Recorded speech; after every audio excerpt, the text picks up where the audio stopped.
So guys, balik adventure na naman tayo. Dito lang kami napunta sa Malapit at malakas na naman ang amihan.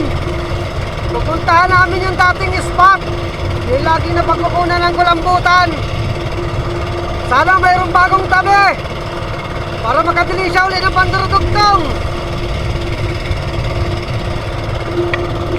Iba ang kulay ng tubig, malabo-labo. At ito, may napansin akong isda. Isdang kurisan, ayun, sa pool.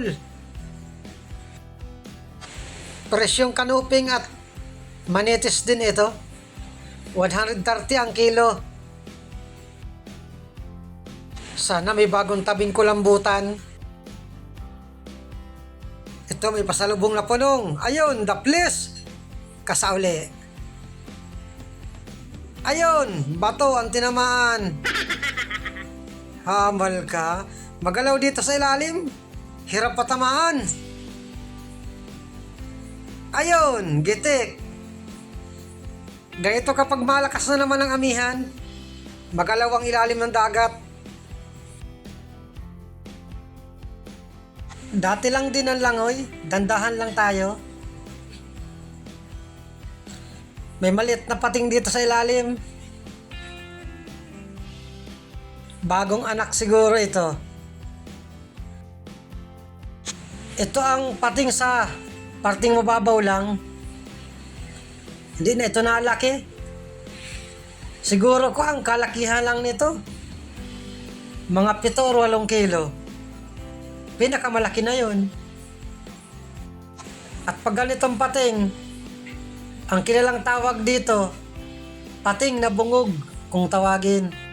Kapag nakakahuli kami nito sa lambat na patay na, linuluto namin. Masarap kinunot tapos may malunggay. Sayang kasi kung itatapon, kaya inuulam namin. Masarap din daw itong kilawin. Pero hindi ako kakain ng kinilaw nito. Malangsa itong maigi. Sa bagay, lahat mo ng laman dagat malangsa.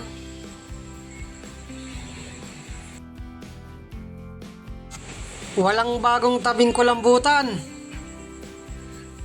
Ito, punong. Ayun, sa pool. Nasisid na siguro ito kagabi.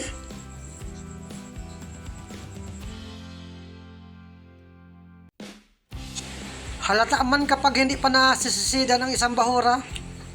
May kulambutan agad na napakita. Hoy, may lapu-lapong lumabas. Tumago pa. Itong suga ang pag-inita natin. Ayun, sa pool. Tsatsagaan ko ang suga at malakas na naman ang amihan para may stock na pang-ulam. Sige, suga, pakita na kayo. May napansin ako ditong suga.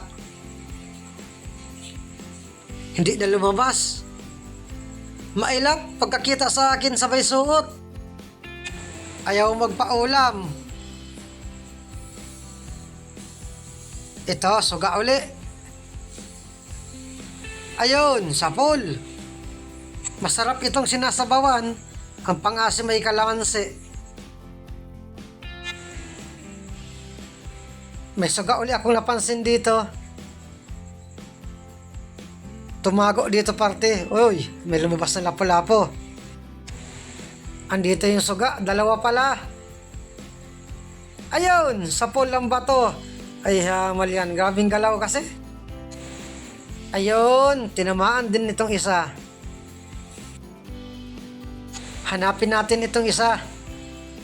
Baka hindi pa umalis dito sa batong ito. Andun sa pinakailalim. Tumago. Andun, lumabas na. Ayun, sa pool, ang bato.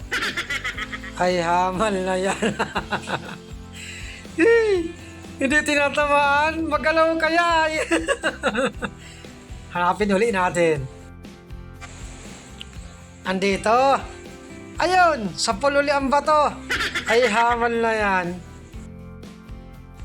Pinapahirapan ako ng isang ito.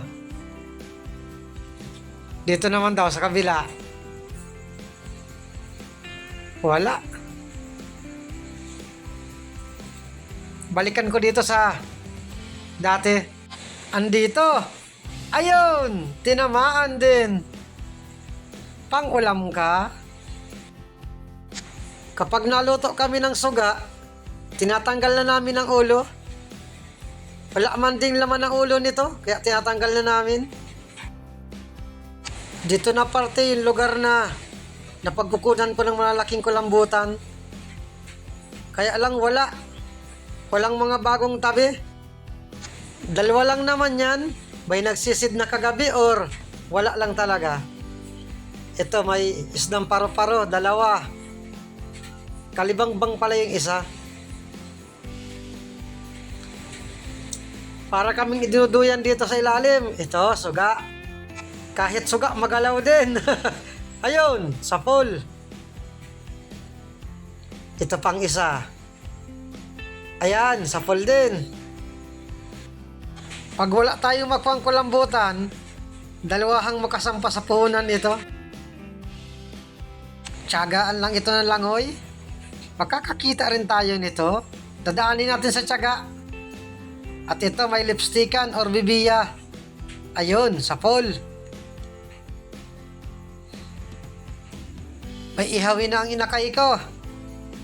Matabang isda ito. Ihaw lang talaga ang masarap na luto dito. Iisa pa lang ang napapana nating pangbinta. At ito may parangan. Magalaw rin, gawa ng alon. Ayun, gitik. Prito ang masarap na luto dito. Hindi ito binibili, kaya inuulam na lang namin. Dalawa lang kami nagsisid. Kaming dalawa lang ni Kasyukoy Vlog. Ito, may kanuping. Labas ang buntot. Ayun, sa pool. Dalawa na ang pambinta.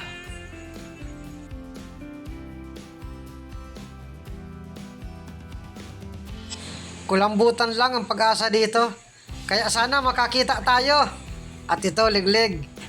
Ayun, gitik. Liglig or kauser ang kilalang tawag dito. Ito, at pinuntahan ko na yung parting sipok, yung buhay na bato. Hoy, kulambutan! Malaki! Butat pumunta ako dito sa parting sipok. Purong buhay ang bato dito. Ayun, gitik! Dito kami biglang pinaakyat ng kasama namin sa bangka. Dahil sobrang lakas na. Alon at ulan. Sayang malawak sana ang buhay na bato na ito. Lagi ko talaga napagkukunan ito ng kulambutan. Ayun, may butiki. At nag-akyat na rin kami sa bangka at sobrang lakas na ng dagat at ulan. Maraming salamat sa inyong panonood. Ay, malakas! Buti na lang nakakulambutan.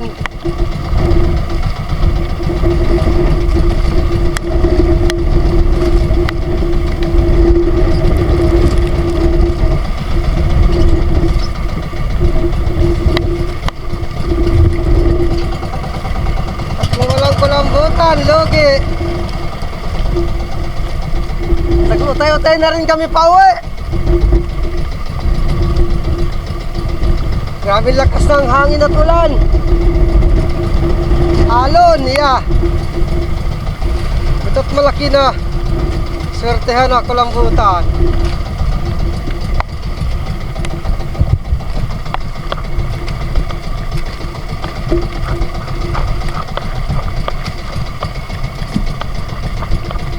Ang ulam lang ang isda.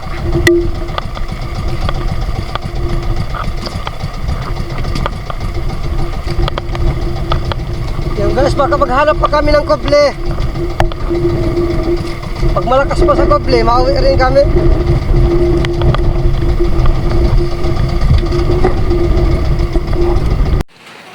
So guys, magdamag-damag ang ulan. Kaya malyan, hindi pinabuhilo kagabi.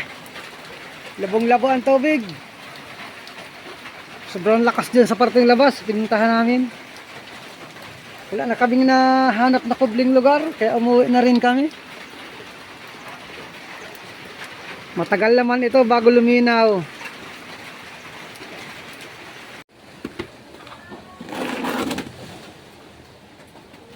Mga kabawi pa ng puhunan sa kulambutan.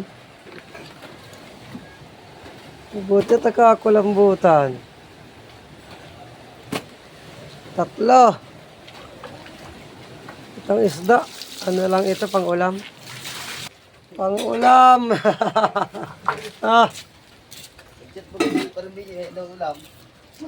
Manyan yun. may ulam. Sino na ito?